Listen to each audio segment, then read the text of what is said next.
শ্রীরামকৃষ্ণ কথামৃতের গল্প পণ্ডিত ও গয়ালানি।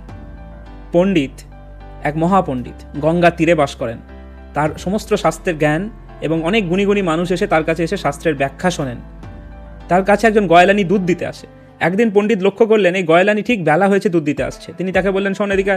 গয়ালানি গিয়ে বললেন, বলুন বাবা ঠাকুর। বললেন, এরম বেলা করে এলে দুধ আমি নেবো না, তোমাকে অনেক সকাল সকাল আসতে হবে, বুঝেছো? তো তিনি বললেন, আমি তো সকালেই আসতে চাই, কিন্তু যে আমাকে নদী পার করে দেবে সে খেয়ানি বেটা দেরি করে আসে, সে সকালে ঘুমোয়, আমি না হলে তো আপনাকে দিয়ে যাই দুধ সকাল সকাল এসে।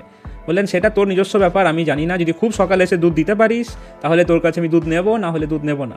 অনেক চিন্তায়, কারণ অনেকটা করে দুধ নেয়, চিন্তা করতে করতে বাড়ি গেলেন। পরের দিন একদিন বিকেলবেলা এসেছেন দুধের দাম নিতে গয়ালানি। দেখছেন বাড়িতে বিরাট সভা বসেছে, অনেক জ্ঞানীগুণী লোক এসেছেন, ধর্মের আলোচনা হচ্ছে। উনি দাঁড়িয়ে দাঁড়িয়ে শুনছেন, গয়ালানি শুনছেন, কিছুই বুঝতে পারছেন না কী বিষয়ে কথা হচ্ছে, তার সাবজেক্টই নয়, দুধ দেওয়া তার কাজ। এখন হঠাৎ একটা কথা তার মনে লেগে গেল। পণ্ডিত মশাই ব্যাখ্যা করছেন যে শ্রীহরির নাম যদি কেউ স্মরণ করে, অর্থাৎ কৃষ্ণ, রাম, শ্রীহরি, অর্থাৎ হরির যে এতগুলো অবতার, যে কোনো শ্রীহরির নাম যদি কেউ স্মরণ করে তাহলে সংসার সমুদ্র থেকে সে টপকে যাবে, তার কোনো কিছুতেই কিছু হবে না। গয়ালানির এই কথাটা খুব মনে লেগে গেল। বাড়িতে যখন যাচ্ছে ভাবছে সমুদ্র টপকে যাবে একটা নামের জোরে। যে পরের দিন সকালে এসে দেখছে গয়ালানি তখনও ঘুমোচ্ছে, তখন ওই কথাটা তার মনে স্ট্রাইক করেছে যে সমুদ্র টপকে যাবে, নদীও তো ধারে টপকে যাবে।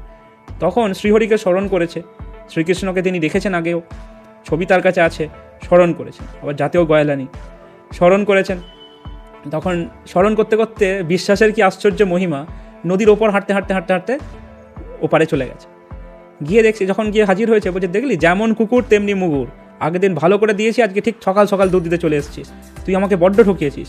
তখন গয়ালানি বলছে, বাবা ঠাকুর ঠকিয়েছো তো তুমি আমাকে। বলছে, আমি তোমায় কি ঠকিয়েছি?